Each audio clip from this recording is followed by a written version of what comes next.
అదే RTV app వార్తల్ని క్షణాల్లో చదివే అవకాశం ఉంటుంది. ఒక న్యూస్ పేపర్, ఒక టెలివిజన్ ఛానల్ మీ చేతుల్లో ఎప్పుడూ ఉంటాయి. కూటమి ప్రభుత్వం వచ్చిన తర్వాత రాష్ట్ర వ్యాప్తంగా ఏదైతే ఉందో రెడ్ బుక్ రాజ్యాంగం నడుస్తుంది అని చెప్పేసి వైసీపీ నాయకులు ఆరోపిస్తున్నటువంటి నేపథ్యం. ముఖ్యంగా ఏదైతే ఉందో అనంతపురం జిల్లాలో ఈ మధ్య కాలంలో గతంలో ఉన్నటువంటి ఫ్యాక్షన్ మరొకసారి ఇక్కడ పునరావృతం అవుతుంది అని చెప్పేసి వైసీపీ నాయకులు ఆరోపిస్తున్నటువంటి నేపథ్యం. ముఖ్యంగా అనంతపురం జిల్లాకు మంగళవారం రోజు మాజీ సీఎం జగన్మోహన్ రెడ్డి కూడా పర్యటిస్తున్నటువంటి నేపథ్యం. ఇటువంటి పరిస్థితుల్లో తెలుగుదేశం ఎమ్మెల్సీ రామ్ గోపాల్ రెడ్డి మనతో ఉన్నారు. ఏం చెప్తారు సార్? ఎస్పెషల్లీ వైసీపీ నాయకులు ఆరోపిస్తున్నటువంటి నేపథ్యం, రెడ్ బుక్ రాజ్యాంగం అమలు అవుతుంది రాష్ట్ర వ్యాప్తంగా అని చెప్పేసి దీన్ని ఎలా చూస్తారు? ఏం చెప్తారు? రాష్ట్రంలో మొన్నటి వరకు 24 జూన్ వరకు రాజారెడ్డి రాజ్యాంగం అమలై ఈ రాష్ట్రంలో ప్రజాస్వామిక హక్కులు కానీ ప్రజాస్వామ్యం కానీ లేకుంటే ఏ విధమైన పౌర సమాజం ఏ విధంగా ఇబ్బందులు పడిందో, ఏ విధంగా కొత్త జీవోలు ప్రపంచంలో ఎక్కడా లేని విధంగా జీవోలు తీసుకొని వచ్చి ఈ రాష్ట్రంలో ప్రజల హక్కులు హరించారో మనం చూసాం. కానీ లోకేష్ బాబు గారు పాదయాత్ర సందర్భంగా స్పష్టంగా చెప్పడం జరిగింది.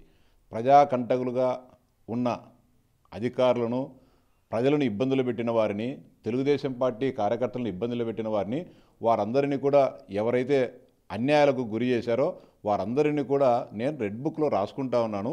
వాళ్ళందరినీ మా ప్రభుత్వం వచ్చిన తర్వాత తగు విచారణ చేసి దోషులుగా తేల్చి వారందరిపైన కూడా చర్యలు తీసుకుంటామని చెప్పడం జరిగింది. రెడ్ బుక్ అనేది రాజ్యాంగం కాదు. ఈ రాష్ట్రంలో ఉన్న వైఎస్ఆర్సీపీ నాయకులు చేసిన దౌర్జన్యాలు ఎవరెవరు చేశారో వాళ్ళ పేర్లు, అంతేకాకుండా వారికి అండదండలుగా ఉన్న అధికార యంత్రాంగం పేర్లు ఆ రెడ్ బుక్లో ఉన్నాయి తప్ప రెడ్ బుక్ రాజ్యాంగం కాదు. అనవసరంగా భ్రమలు పెట్టుకొని రెడ్ బుక్ రాజ్యాంగం అని చెప్పి ప్రజలను తప్పుదోవ పట్టడమో లేకుంటే ప్రజల్లో వేరే విధమైన అనుమానాలు రేకెత్తించడం వైఎస్ఆర్సీపీ నాయకులకు తగదు. ఇప్పటికి కూడా రెడ్ బుక్లు ఇంకా ఇప్పటికే చాలామంది జైలు పాలు కావడం జరిగింది. ఇంకా అనేక మంది వైఎస్ఆర్సీపీ నాయకులు, ఇంకా అనేక మంది అధికారులు రెడ్ బుక్లో ఉన్నారు. ఇంకా సార్ మరొక అంశము, జిల్లాలో ముఖ్యంగా ఉమ్మడి అనంతపురం జిల్లాలో మాత్రం వైసీపీ అనేది ఆరోపిస్తున్నటువంటి నేపథ్యం, ఫ్యాక్షన్ వాతావరణం, గతంలో ఉన్నటువంటి ఫ్యాక్షన్ వాతావరణం తిరిగి పునరావృతం అవుతుంది. ఎస్పెషల్లీ కూటమి నాయకులు దీనికి ఒత్తాసు పలుకుతున్నారు అని చెప్పి చెప్తున్నటువంటి చంద్రబాబు నాయుడు గారు మొదటి నుంచి కూడా ఫ్యాక్షనిజానికి వ్యతిరేకం. 1995 వరకు ఈ రాష్ట్రంలో ముఖ్యంగా రాయలసీమ ప్రాంతంలో ఏ విధంగా ఫ్యాక్షనిజం ఉంది, ఎన్ని వందల మంది అంటే అనేక రెండు వర్గాలకు సంబంధించి కూడా అటు ఆ రోజు ఉండే కాంగ్రెస్ పార్టీకి సంబంధించిన వాళ్ళు కావచ్చు, తెలుగుదేశం పార్టీకి సంబంధించిన వాళ్ళు కావచ్చు, అనేక మంది హత్యలు, ప్రతీకార హత్యలు కూడా జరగడం జరిగింది. 95 తర్వాత చంద్రబాబు నాయుడు గారు అటు మా పార్టీకి సంబంధించిన వారిని కూడా అణిచివేయడం జరిగింది. ఎవరు కూడా ఫ్యాక్షన్కు అండగా నిలవన్నా, ఫ్యాక్షన్ ప్రోత్సహించినా కూడా నేను మద్దతు ఇచ్చేది లేదు, సహించేది లేదని చెప్పి ఒక గట్టి పోలీస్ అధికారులందరినీ అక్కడ ఆ ప్రాంతంలో నియమించి అందరినీ కూడా కట్టడం జరిగింది. అటు తెలుగుదేశం పార్టీ వారిని కట్టడి చేయడం జరిగింది, అప్పటి కాంగ్రెస్ పార్టీ ఫ్యాక్షనిస్టులను కూడా కట్టడి చేసి ఈరోజు రాయలసీమ ప్రశాంత వాతావరణంలో ఉండడం జరిగింది. మళ్ళీ ఎప్పుడైతే 2004 సంవత్సరంలో కాంగ్రెస్ పార్టీ అధికారంలోకి వచ్చి రాజశేఖర రెడ్డి గారు ముఖ్యమంత్రి అయిన తర్వాత ముఖ్యంగా ఎస్పెషల్లీ రాయలసీమలోనే అనంతపురం జిల్లాలో ఏ విధంగా హత్యలు జరిగాయి, ఏ విధంగా విధ్వంసకాండ జరిగింది, ఏ విధంగా ఆస్తులు దోపిడీ గురయ్యి ఎంతమంది తెలుగుదేశం పార్టీ కార్యకర్తలను, నాయకులను హతమార్చారో ఒకసారి ఇప్పటి వైఎస్ఆర్సీపీ నాయకులు ఆలోచించుకోవాలా, గుర్తుపెట్టుకోవాలా. ముఖ్యంగా ఆ రోజు పైటాల రవి గారిని చంపుతామని చెప్పి పట్టపగలే మా పార్టీ కార్యాలయంలోనే కొంతమంది పోలీసు అధికారులు, పోలీసుల సహాయ సహకారాలతో ఏ విధంగా వచ్చి వందలాది మంది కార్యకర్తల సమక్షంలో రవీంద్ర గారిని చంపారో మనం చూసాం. అట్లాంటి నాయకులు ఈరోజు ఫ్యాక్షనిజం గురించి, హత్యల గురించి మాట్లాడుతున్నారంటే దయ్యాలు వేదాలు ఒలించినట్టే అవుతుంది. అంతేకాకుండా ఇటీవల మొన్న రామగిరికి మండలానికి సంబంధించిన పాపిరెడ్డి గారి పల్లెకి సంబంధించిన లింగమయ్య గారు హత్య జరిగింది. హత్యను ఎవరు కూడా సమర్థించలేదు, హత్య చేసిన వారికి ఎవరు కూడా అండగా నిలవలేదు. సాక్షాత్తు ఆ నియోజకవర్గ శాసనసభ్యురాలు పరిటాల సునీత గారు కూడా ఆ కుటుంబంతో మాట్లాడడం జరిగింది. ఇది ఆవేశాలకు అప్పటికప్పుడు కొంత సంయమనం కోల్పోవడంలో జరిగిన సంఘటన తప్ప ఇది వైఎస్ఆర్సీపీకో తెలుగుదేశం పార్టీకి మధ్య జరిగిన గొడవ కాదు. అంతేకాకుండా ఆ గ్రామంలో గతంలో కూడా ఎలాంటి ఫ్యాక్షన్ హత్యలు లేవు, ఫ్యాక్షనిజం లేదు. అలాంటి పరిస్థితుల్లో ఇప్పటికిప్పుడు అక్కడ పోయి తెలుగుదేశం పార్టీ వాళ్ళను, వైకాపా వాళ్ళని సంపాదించినంత అవసరం కూడా లేదు. సంపాదించినంత వ్యక్తి కూడా లింగమయ్య గారు కాదు, ఒక సాధారణ వ్యక్తి. ఆయన చంపినంత మాత్రాన రామగిరి మండలంలోనో లేకుంటే రాప్తాడు నియోజకవర్గంలోనో వైఎస్ఆర్సీపీని మేమేం కూగటిబేలతో పెగిలించి వేసే అవకాశం ఉండదు. నిజంగా పైటాల సునీతమ్మ గారు కూడా స్పష్టంగా చెప్పడం జరిగింది. ఎవరమైతే అనంతపురం జిల్లాలో బాధిత కుటుంబాలు ఉన్నామో మా ఇంట్లో మనుషులను పోగొట్టుకున్నాం, అదేవిధంగా మద్దెల చెరువు సూర్య ఇంట్లో మనుషులు పోగొట్టుకున్నారు, అదేవిధంగా కనుమక్కల చెన్నారెడ్డి గారి ఇంట్లో మనుషులను పోగొట్టుకున్నాం. బాధితులం మేము ఈరోజు అందరం కూడా ఈరోజు మా కుటుంబ సభ్యులను భర్తలను కోల్పోయి అందరం కూడా బాధలను దిగమింగి ఈరోజు ప్రజాసేవ చేస్తున్నాం.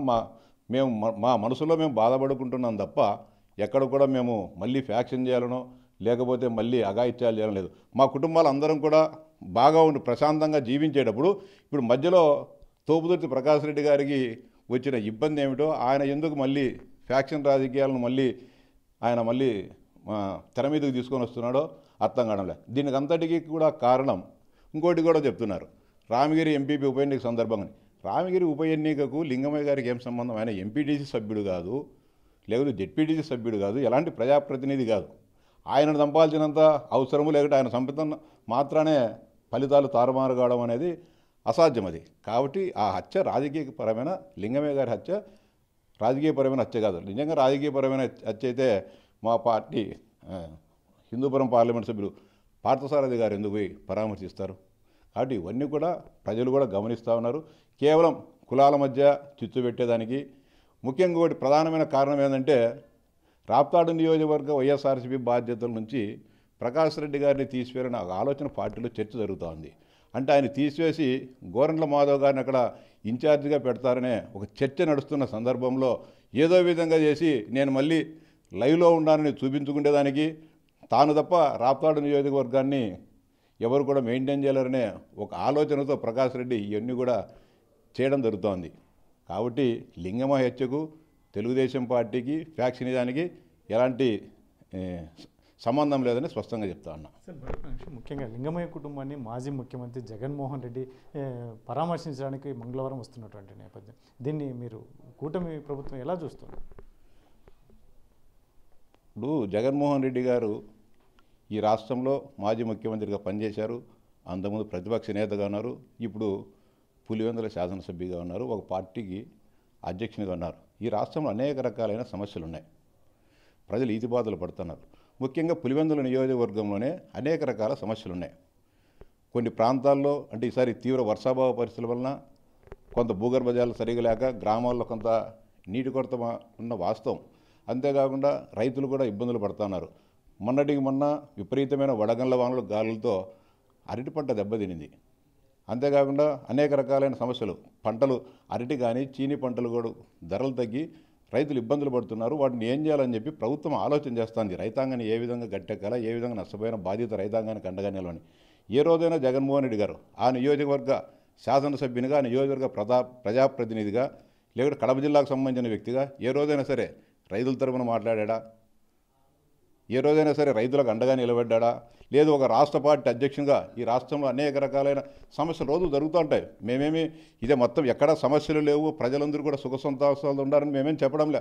రకరకాల సమస్యలు ఉంటాయి, ప్రతిరోజు ఉత్పన్నం అవుతూ ఉంటాయి రాష్ట్రంలో, ప్రతి ఒక్క ప్రాంతంలో, ప్రతి ఒక్క గ్రామంలో, మన కుటుంబాల్లో ఏ విధంగా సమస్యలు ఉత్పన్నం అవుతూ ఉంటాయో వాటన్నిటిని కూడా ఏ రోజు పరిష్కరించుకోకుండా నేను ప్రతిపక్ష నేత హోదా ఇస్తేనే శాసనసభకు వస్తూ ఉంటాడు. ఎక్కడ మాట్లాడాలి? ఈ సమస్యలన్నిటిని కూడా ఎలుగెత్తి చాటాల్సింది, ప్రభుత్వం దృష్టికి తీసుకోపోవాల్సింది, ప్రభుత్వం పైన పోరాడాల్సింది అనేక వేదికలు ఉన్నాయి. అసెంబ్లీకి రమ్మంటే నా ప్రతిపక్ష హోదా ఇస్తే వస్తా అంటావు. డిఆర్సీ మీటింగ్ జరుగుతుంది ప్రతి నెలకు 2 నెలలకు ఒకసారి కడపలో. వచ్చి ఆ జిల్లా సమస్యల గురించి, పులివెందుల సమస్యల గురించి మాట్లాడాలి కదా. అక్కడికి రాడు, లేకపోతే జిల్లా పరిషత్ సమావేశాలకు రాడు, మున్సిపల్ సమావేశాలకు రాడు, ఆ నియోజకవర్గ సమస్యలు పట్టించుకోడు. నిజంగా లింగమయ్య హత్య జరిగింది, సరే వాస్తవాలు తెలియాలా? జరగాలంటే రేపు త్వరలో ఎప్పుడో సార్ జూన్లో జూలైలోనే అసెంబ్లీ జరుగుతుంది, అసెంబ్లీ వచ్చి మాట్లాడు. మా పార్టీ కార్యకర్త హత్య జరిగిందని అసెంబ్లీకి వచ్చి మాట్లాడు. అది సరైన వేదిక. నువ్వు ఎక్కడికో ఇక్కడికి వచ్చేసి ఈ మాట్లాడుతుంటే కాదు. మీరు హత్యల గురించి మాట్లాడుతున్నారు. ఇక్కడ రంపచోడవరం నియోజకవర్గంలో ఒక దళిత డ్రైవర్ను అక్కడ ఉండే ఎమ్మెల్సీ అనంతబాబు ఆయన మత్తు డ్రగ్స్ ముసుగులో డ్రగ్స్ విపరీతంగా సేవించేసి తన సొంత డ్రైవర్నే చంపేసి కారులో డోర్ డెలివరీ ఇచ్చిన వ్యక్తులకు సంబంధించిన పార్టీ నాయకులు మీరు. అలాంటి వాళ్ళు ఈరోజు హత్యల గురించి లేకపోతే బడుగు బలహీన వర్గాల వాళ్ళకి రక్షణ లేదని చెప్పి మాట్లాడుతున్నారు. అదేవిధంగా డాక్టర్ సుధాకర్ కరోనాలో మాస్క్ అడిగినందుకు చంపినారు. అదేవిధంగా మా పులివెందుల నియోజకవర్గంలోనే ఒక దళిత మహిళను నాగమ్మ అత్యాచారం చేసి హత్య చేస్తే కనీసం మీరు కానీ మీ కుటుంబ సభ్యులు కానీ ఈ ఒక అధికారిని కూడా పరామర్శించిన దాఖలాలు లేవు. కనీసం కేసులు కూడా సక్రమంగా కట్టని పరిస్థితి. మళ్ళీ పరామర్శించిపోయిన దళిత, ఇప్పుడు ప్రస్తుత దళిత హోంమంత్రి పైనే ఎస్సీ కేసు పెట్టిన దుర్మార్గకరమైన చరిత్ర మీది. ఇట్లాంటి వాళ్ళు ఈరోజు మళ్ళీ మేము రాప్తాడుకు వచ్చేసి పరామర్శిస్తుంటున్నాం. అంటే ఎక్కడ చనిపోతే, ఎక్కడ ప్రమాదం జరిగితే, ఎక్కడ ఎవరు చనిపోయినా కూడా టక్కని వాడడము, దాన్ని రాజకీయం చేయడం అనేది జగన్మోహన్ రెడ్డి గారికి అలవాటు అయిపోయింది. చనిపోకముందే చర్యలు తీసుకోవాలి. ఆయన చనిపోయింది ఇప్పుడు, మీరు వచ్చేది ఎప్పుడు? నువ్వు ఈ దారిలో పోయినావు కదా మొన్న బెంగళూరు నుంచి విజయవాడకు వచ్చి పోవాల్సింది. ఏది దీన్ని ఏదో విధంగా నిరంతరం ప్రజల్లో చర్చ పెట్టాలా, ప్రజల్లో ఆవేశకాయాలు, ఉద్రిక్త పరిస్థితులు రెచ్చగొట్టాలనే ఆలోచన జగన్మోహన్ రెడ్డి తప్ప దీంట్లో ఎలాంటి రాజకీయం లేదు. వచ్చి రెడీగా ప్రభుత్వం పోలీస్ యంత్రాంగం అనుమతిస్తే చూసుకోవచ్చు. మేము మీ మాదిరి జీవో నెంబర్ 1 ఇచ్చేసి ఎవడు కూడా మీటింగ్లు పెట్టకూడదు, ఎవడు కూడా సభలు సమావేశాలు పెట్టకూడదు, ఎవడు మైకు పట్టుకోకూడదు, ఇవన్నీ మేము మాట్లాడడం. ఇప్పుడే 9 మాసాల ఈ సమయంలోనే చూసాం. జగన్మోహన్ రెడ్డి గారు ఎక్కడికి పోతున్నా కూడా ప్రభుత్వం ఆయనకు స్వేచ్ఛగా అనుమతిస్తుంది. ఆయన పర్యటన కావాల్సిన పోలీసు బందోబస్తును కూడా ఏర్పాటు చేస్తున్నారు. మీరు ముఖ్యమంత్రిగా ఉన్నప్పుడు కుప్పం శాసనసభ్యునిగా, ఒక ప్రతిపక్ష నేతగా కుప్పం నియోజకవర్గానికి పోదంటే చంద్రబాబు నాయుడు గారిని లోపలికి రానికుండా కర్ణాటక బార్డర్లోనే ఆపేసిన నీచ చరిత్ర మీది. ఇట్లాంటి వ్యక్తులు ఈరోజు ప్రజాస్వామ్య విలువల గురించి ఎన్నికైనా మాట్లాడుతున్నారు. ఆయన ప్రభుత్వం అనవచ్చు, రాప్తాడుకైనా పోవచ్చు, లేకపోతే కుప్పంకైనా పోవచ్చు, మంగళగిరికైనా పోవచ్చు. ఆయన ఈ రాష్ట్ర పౌరుడు. ఈ రాష్ట్రంలో ప్రతి ఒక్కరికి కూడా స్వేచ్ఛాయుత వాతావరణంలో వారి రాజకీయ కార్యక్రమాలు చేసుకుంటే స్వేచ్ఛ రాష్ట్ర ప్రభుత్వం కల్పించింది. కాబట్టి జగన్మోహన్ రెడ్డి రాప్తాడుకైనా పోవచ్చు, లేకపోతే వెంకటాపురంకైనా, పైటాల గారి స్వగ్రామైన వెంకటాపురం పోయిన స్వేచ్ఛ కూడా ఆయనకు ఉంది. నో సమస్య.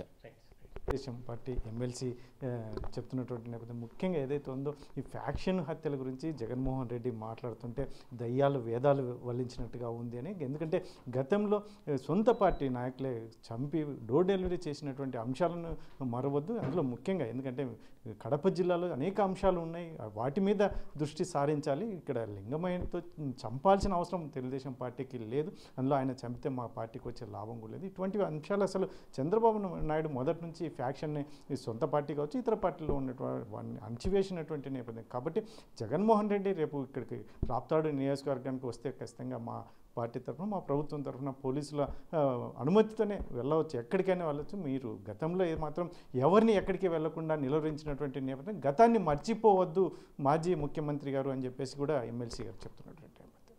కెమెరా పర్సన్ సుధాకర్తో చల్లాకినాడు, RTV అనంతపురం.